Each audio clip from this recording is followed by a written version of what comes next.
second day of the 2018 Smart Mobility Summit. We are very happy to see you here today. Talk around the town is that yesterday was absolutely mind-blowing. And if you thought that yesterday was inspiring or stimulating, motivating, encouraging, influential, maybe even arousing, moving, stirring, energizing, and without a doubt galvanizing, then wait till we lay the second day upon you. It will be like a well-preserved Pontiac torpedo. Elegant, stunning, but yesterday's news. Ladies and gentlemen, we are honored to kick off the second day with our first distinguished speaker. Please welcome Director General, Ministry of Environmental Protection, Yisrael Dancziger.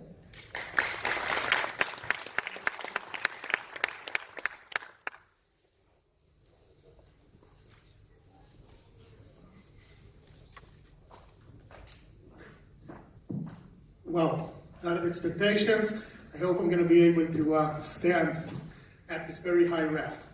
First of all, thank you very much for all of you for coming over here.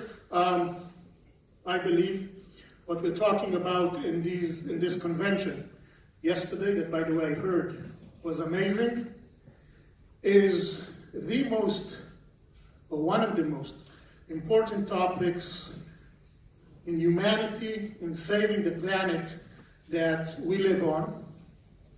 If you don't mind, I want to start with a few questions.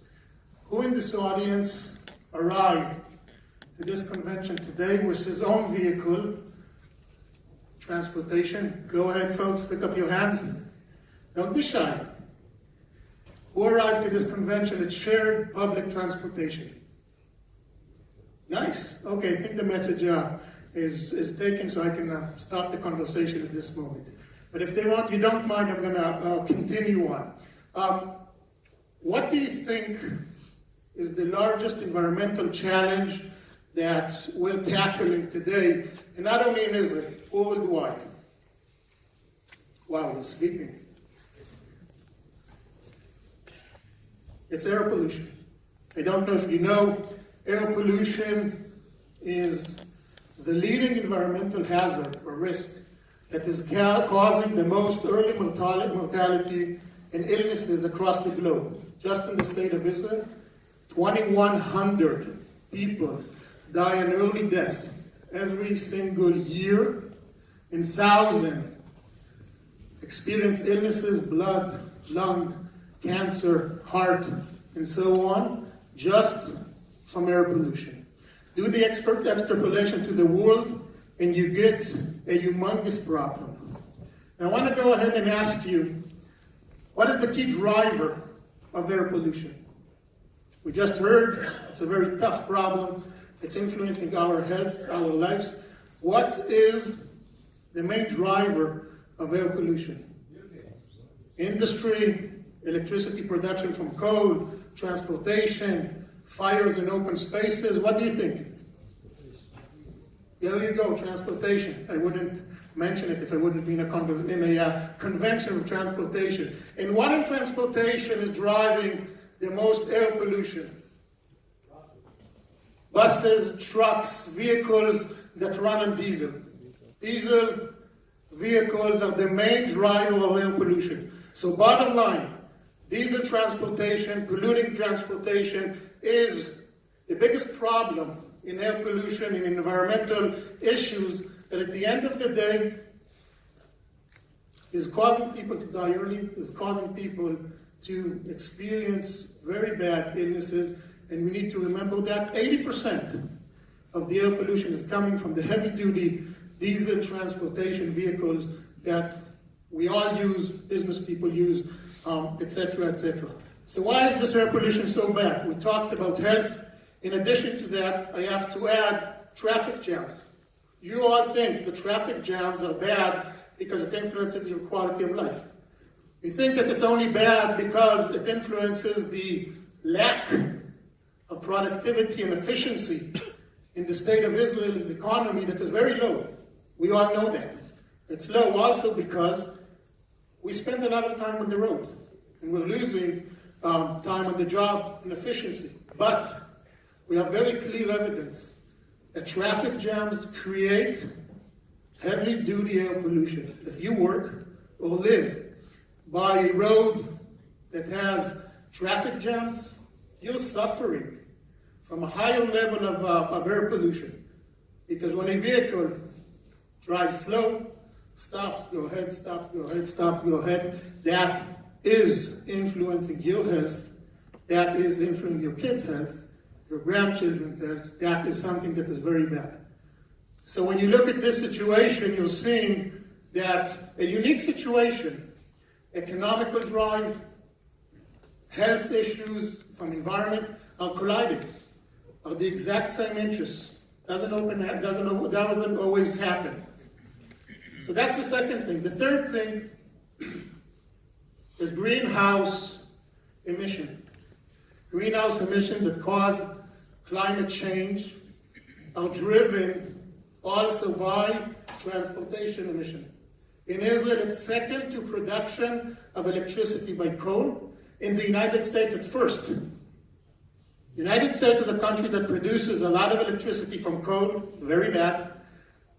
But still, transportation is the first cause for greenhouse emission, and that is causing climate change. Now, climate change, if you don't mind me saying, is not a dream of tree huggers and earth eaters. It's here today. We're experiencing floods that all of you are part of and you heard of. We're experiencing extreme weather events that you all experience. We're experiencing new types of pesticides that we have to handle in the state of Israel because of the change in climate. You all experienced it in the last summer. That is also caused by emissions that are driven by transportation. And last but not least, noise. The most common complaint by citizens of the state of Israel, and by the way, not only in the state of Israel, is noise driven by transportation. And that's quality of life. So, we're influencing health, we're ruining the globe by climate change, and we're ruining our quality of life by noise.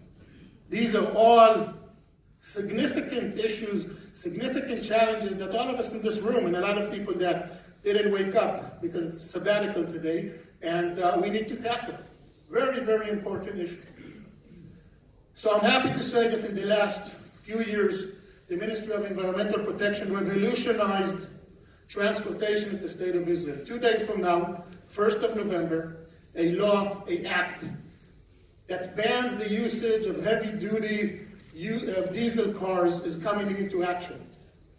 And this is an historical move. It was never done before. We were able to pass this legislation. In addition to that, we're subsidizing scrapping old heavy-duty diesel vehicles.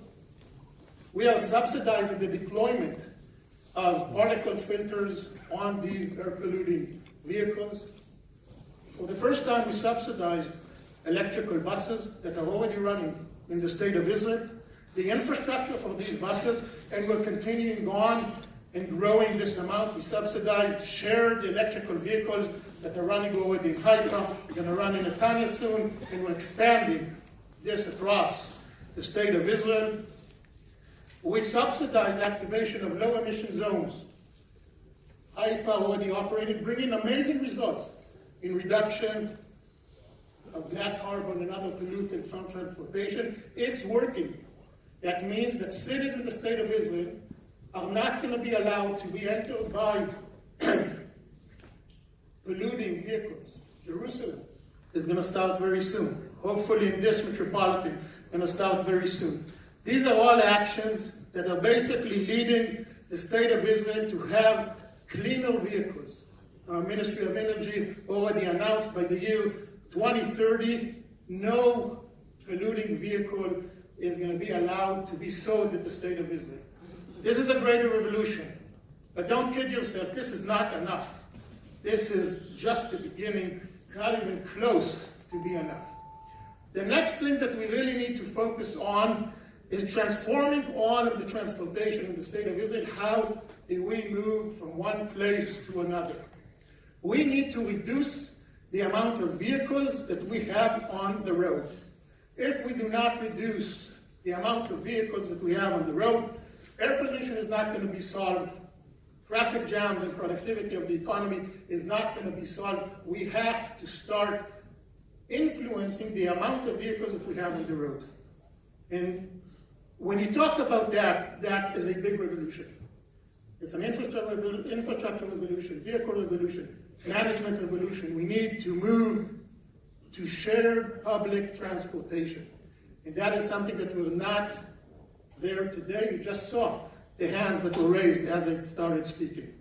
So I want to take a moment and draw the future. I want to talk about what's the strategy and how is transportation going to look like at the state of Israel, because all of you can take part of this revolution. And you're going to see along the line, as I draw this new model, new architecture that is going to happen in the next few decades, there is a significant opportunity. It all starts with transportation metropolis. We need in Israel to shift from every municipality managing its own transportation to having 3 or 4 metropolitans that manage their transportation together. Economy of scale, demand and supply, smart management. This is the base of the entire revolution that I'm talking about. Second, is this create 3 types of transportation. The first one is the long range. As much as you can say long range in Israel, with all due respect, living in the United States for a few years, it's a bit of a joke saying long transportation in Israel or long range transportation, but we do have that. And that is connecting between the metropolis. At first, this is going to be electrical buses. Simply, the infrastructure that is required is not as intensive, and that's why the change can be faster, and that's why at first we're going to have a very smart, very agile, very on-demand, smart buses system that can take from one metropolitan to another. Second, there's going to be trains that are going to be clean, that are going to be smart, that are going to be managed on demand, and you can start imagining technology to grow that we don't have today. On-demand charging as you go, maybe flexible and agile types of railroads, different multi-dimensional railroads, etc. All of that is stuff that you're going to invent. You're going to invent and going to help creating this revolution. So that is the first type of transportation. Second type of transportation is inner metropolitan or inner city. Basically connecting between the cities that are within this metropolitan and different places in the city. Again, needs to be different types of vehicles, clean vehicles, smart and agile, and in order to respond to demand as you get the call, as you see where there's more people that you need to transport in order to be very efficient. This is all going to happen in the next decade. Third type of transportation is last mile transportation. And I want you not to forget that. When I came into the Ministry of Environmental Protection, I laughed at bicycles. I thought it's stupidity. It seemed to me like a good gig, maybe sexy, but not something serious. I learned that it's extremely serious. The last mile transportation, if we don't make it efficient, easy, on-demand, flexible, available for the different use cases that people want to use, whether it's a sunny day or a rainy day, whether you want to go alone or with someone else, whether you want to buy groceries or buy a table, you're going to have to get a different type of last mile transportation. And if we don't create these new vehicles, these new types of software that are going to manage this, we're not going to provide the infrastructure. This entire revolution is not going to happen, because remember, we're talking about metropolitans, connecting between the metropolitans, and we're talking about transportation within the metropolitans in the city, and we're talking about the last mile transportation. So folks, take what I just now described, go back home, go to your hotel room, draw what I just now described and ask yourself, where's the opportunity for you in this entire production chain? New businesses, new business models, new types of vehicles, new types of management software that is going to be able to manage this flexibility and agility and on-demand, etc., etc. New type of infrastructure for charging, new types of everything. This is a tremendous amount of opportunity that I think no one here that is a real business person cannot ignore. Now, if you ask me, every single shekel that we are investing today in a road is a wasted shekel. And from here, I'm calling Yisrael Katz, Minister of Transportation in the State of Israel, to remember that. Every single shekel that we are investing in a road and not in smart, managed mobility and transportation is a waste of public money. Folks, if you, all of you, can be part of what I now talked about, invent the next vehicle, the next charging mechanism, the next software that is going to manage the on-demand train, buses, inner transportation, last mile transportation, you're going to be part of something amazing and great. Not just another technology revolution. I used to be a high-tech CEO, and I know that when there's disruption, there's opportunity. When there's disruption, there's opportunity. This is a huge disruption. But it's not just another disruption in a technology opportunity, in a business opportunity. This is an opportunity to save lives and improve health.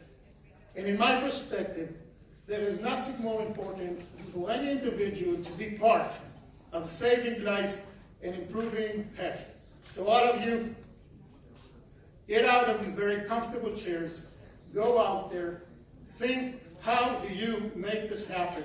Make this happen. Thank you very much and have a great day.